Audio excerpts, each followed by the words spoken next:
Hi everyone, welcome to the YouTube channel of Dips Academy. आज हम करने जा रहे हैं भाई अपना लीनियर अलजेब्रा का क्वेश्चन है, जैम 2024 के अंदर आया था। राइट, देखते हैं भाई क्या बोल रहा है। Let we be a non zero subspace of the complex vector space M7C such that every non zero matrix in V is invertible, then dimension of V over C is, क्या इसमें से V के dimension होंगे। ये question भाई basically अच्छा question है, अब की बार नेट में भी आया था, रिपीट हो चुका है, मतलब जैम में भी, जैम में उससे पहले आ गया था बल्कि। राइट, तो बहुत बार रिपीट हो चुका क्योंकि कॉन्सेप्ट बहुत अच्छा है। राइट, लेकिन देख लेते हैं बार क्या बोल रहा है, सुनो जरा। इसने क्या बोला, किसका सब स्पेस है, M7C। M7C का मतलब vector space of all 7x7 matrices having entries from complex. Right, उसका एक सबस्पेस उठाया, लेकिन उस सबस्पेस में एक खास बात है मेरे पास कि उसका हर नॉन जीरो एलिमेंट क्या है, इन्वर्टिबल है भाई। अगर उसका हर नॉन जीरो एलिमेंट इन्वर्टिबल है तो उसकी डायमेंशन क्या होगी। अब खुद एक बात बताओ, V मेरे पास कैसा है, नॉन जीरो सबस्पेस है। अब नॉन जीरो सबस्पेस है तो dimension of V greater than equal to 1 होगी या नहीं होगी, होगी। अब मेरा क्वेश्चन ये है कि ग्रेटर देन इक्वल टू 1 हो गई, मान लो। अब अगर स्ट्रिक्टली ग्रेटर देन 1 हो गई, मैंने मान लिया लेट, मैं ये दिखाना चाहती हूँ कि डायमेंशन एग्जैक्टली 1 ही होगी। अगर 1 से ज्यादा हो गई तो क्या प्रॉब्लम आने वाली है। राइट, अगर dimension of V greater then 1 हो गई, हो सकता है 2, 3 जो भी है, तो मुझे 2 Li वेक्टर मिलेंगे या नहीं मिलेंगे, V के अंदर मिलेंगे।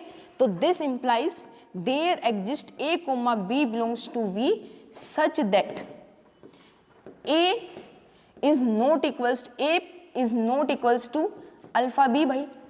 राइट, A मेरा अल्फा B के बराबर नहीं होगा for some alpha belongs to C।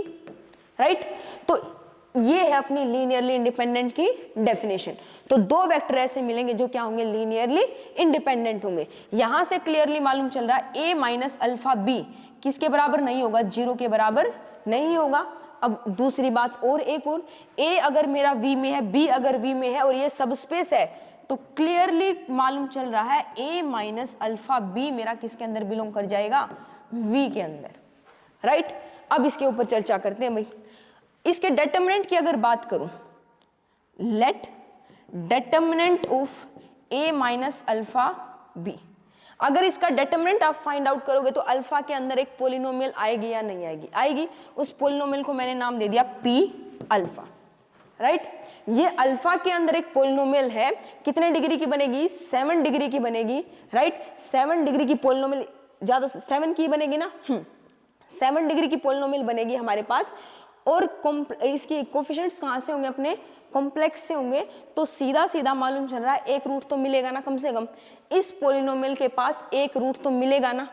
तो this implies there exist alpha belongs to C such that P of alpha equal to 0। एक अल्फा ऐसा जरूर मिल जाएगा जिसके लिए ये किसके बराबर आ जाएगा, 0 के बराबर। बेसिकली अल्फा क्या बन जाएगा, इसका रूट बन जाएगा।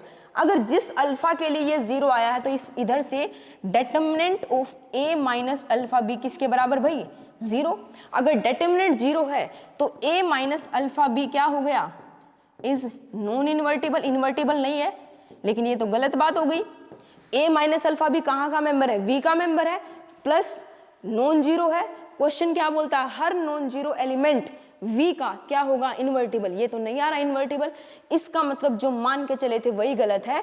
इसका मतलब डायमेंशन ऑफ V 1 से बड़ी नहीं हो सकती। ये क्या आई हमारे पास, कॉन्ट्राडिक्शन आ गई इधर। तो कॉन्ट्राडिक्शन अगर आ गई, अगर कॉन्ट्राडिक्शन आई तो इसका मतलब क्या हो गया भाई, डायमेंशन ऑफ V क्या होगी, less than equal to 1, greater than equal to 1 imply कर चुके हो। दोनों को मिला के क्या बोल दोगे, dimension of V is equal to 1 भाई। राइट, तो यहां से आ जाएगा अपना कौन सा आंसर, 1। राइट भाई, तो करेक्ट आंसर क्या अपना 1। बड़ा अच्छा क्वेश्चन है भाई। ठीक, तो फिर मिलेंगे भाई किसी वीडियो में। अगर वीडियो अच्छी लगी हो तो भाई लाइक कर देना, शेयर कर देना, सब्सक्राइब कर देना। अगर और वीडियो चाहते हो अच्छे अच्छे लेके आएंगे और भी कॉन्सेप्ट, आप कमेंट करके बता सकते हो। राइट, तब तक बाय बाय।